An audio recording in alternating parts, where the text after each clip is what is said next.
Kumusta kayong lahat mga taga-subaybay? Huwag kayong alis at marami tayong pag-usapan kung gusto po ninyong may makukuhang aral. Ganun po ang aking channel. Kahit na ako baguhan, hindi pa nga ako sumusweldo, pero gusto ko ang aking channel ay makakatulong sa kapwa-tao. Ito may magandang balita po tayo. Ah, Sabihin nyo anong magandang balita. Ito po ang ah, ang ating SM at saka ang Pure Gold magbibinta ng murang pagkain. Hindi lang bigas. Agricultural product. Ibig sabihin, pagkain. Yun, maniniwala pa ako dyan. Totoo po yan. Kasi yung kumpanya na yan, nationwide, ibig sabihin na binabati ko at ang ating tawag nito. Junior na yata yan eh. Kasi ang SM, bata pa ako, SM na yan eh. Ano ba ito? Binata. Parang ganun. Ibig sabihin mga kaibigan, kayang-kaya po talaga yan na magbigay ng murang pagkain. Kasi kung 12%, kasi, exempted sa tax. Yan ang sabi ng ating pamahalaan. Biro mo, kung 36 pesos, bawasan ng 6 pesos kasi 12%. Di na lang, 30. Yon po ang ibig sabihin. Pwede po maka-discount po tayo sa pagkain. Pero ito lang po ang dagdag ko. Sana kayo po, ma'am, sir, kayo pong mga billionaire po. Para po na talagang maging mura. Kasi kung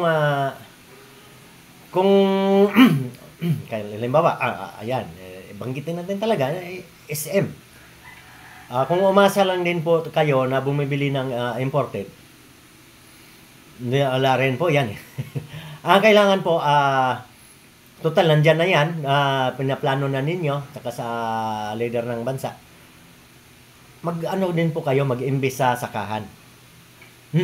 Kasi kayo po ang malaki ang puhunan, at saka nakikita ko, ang inyong mga lupa, halimbawa, SM, dito doon sa nakapaligid, hindi na ako magbanggit ng ibang lugar, dito sa amin, sa Santa Rosa, ilang hektar pa yung bakanting lupa ng SM. Ibig sabihin, dito sa Santa Rosa, ang lupa, pantay. Kayang-kaya po yan gawing palayan. Example lang po yan, ha? Palayan. Kasi yan po ang number 1 na problema ng ating bansa. Bigas. Nag-alala po ako, iniisip ko, ang aking apo, pag nag-apo na siya, baka wala nang, mahirap na ang pagkain sa bansa. Kahit na sabihin mo maraming pera, ikaw, boss, yung pinaka-billionaire dyan, kung ano yun yung pera nyo, kung wala na tayong mabiling pagkain. Kaya po, mag-invest po tayo, yung mga mayaman, mag-invest po tayo sa sakahan. Yun po ang kailangan ng ating bansa. Kasi kukuntahin po ninyo kung kayong taga-DA dyan, kung ilang percent ba ang ini-import natin na bigas. Number 1 po yung bigas eh. Yan, samantala ang ating lupa ay napakataba. Yung ating mga magsasaka, yun lagi kong binabanggit, ang mga magsasaka, doble sipag at tulungan ng ating leader, ng ating bansa. Hindi lang naman leader yung presidente.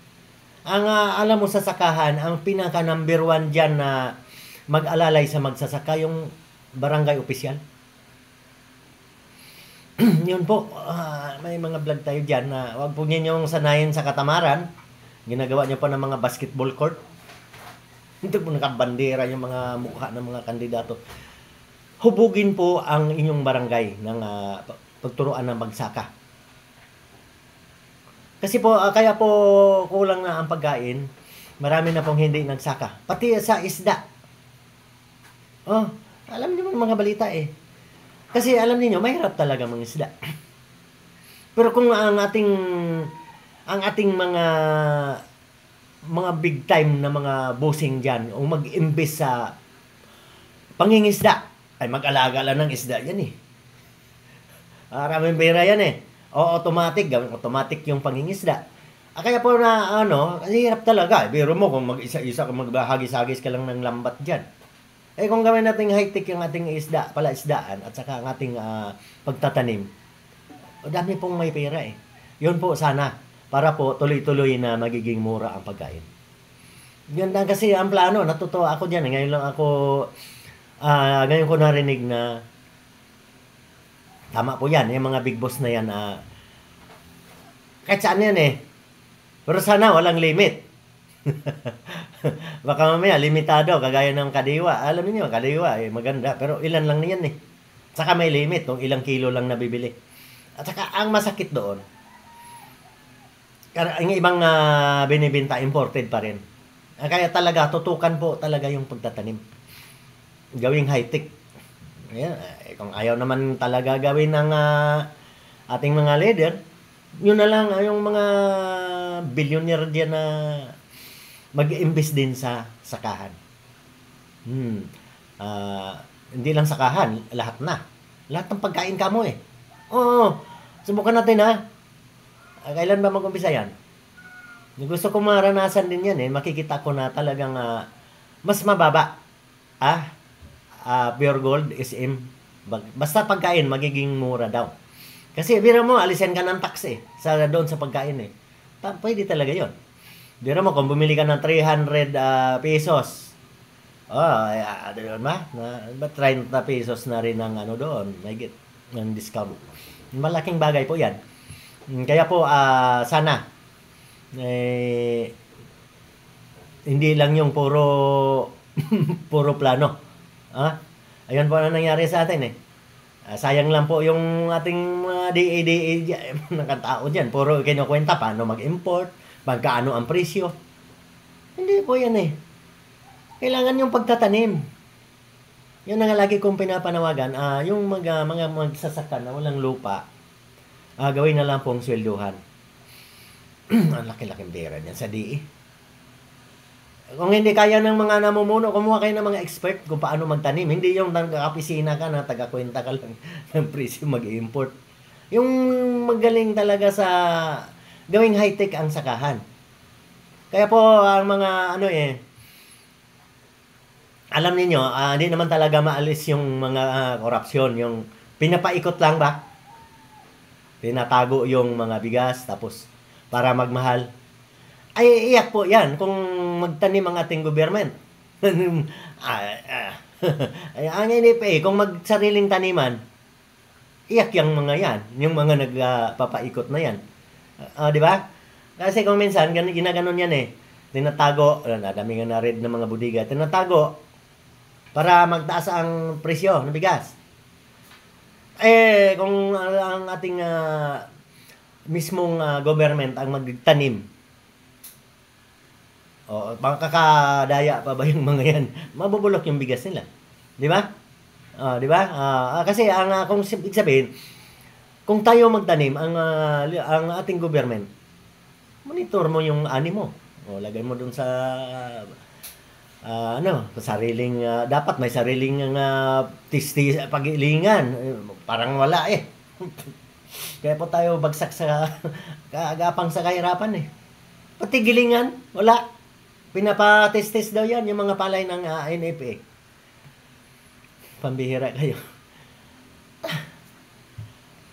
Hindi ba ibig sabihin, magiging mahal na? Kasi sino na yung mga kinarihan ng panggiling ng Ako, taga-probinsya, ako alam ko yung mga kuno yan, yung mga gilingan na testisan ng palay eh. Muntik nga ako madisgrasya dyan, yung belt. The belt pa yun noon na kapag pinaandar, ginaganito parang sa pambot, tug. Nako, ang experience ko mga kaibigan, lahat ng pasikot-sikot alam ko. Kaya lang po, kung hindi talaga maplano ng gusto, babagsak talaga, gagapang. Daming nagugutom daw ngayon. Ako, hindi ako nagugutom kasi masipag ako eh. Kita niyo yung aking mga vlog. Lagi akong madaling araw pa lang nagtatrabaho na. Ganun po dapat. Lahat po may trabaho para walang magugutom. Batiin ko nga pala si Ana Ros Rubio, aking supporter. Kanina nag-live ako. Nakasubaybay na siya sa akin. Maraming pong salamat, ma'am. At sa inyong lahat na taga-suporta, unti-unti nyo na akong nakilala na ang aking channel ay gusto makatulong sa kapwa-tao.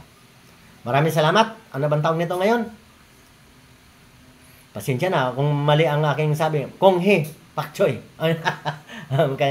Kaya ko binabati ang ating mga kaibigan na Chinese,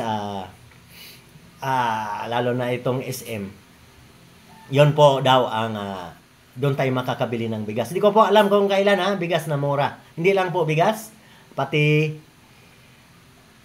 lahat agricultural product. Lahat ng pagkain. Hindi yung dilata. Dumaan na yan sa pabrika. Yung mga gulay, karne, yun po, isda. Sana po, ibig sabihin, tulong-tulong po tayong manalangin na sana matutupad po ang lahat ng mga plano para sa bayan at sa ating lahat. Ingat po tayo palagi.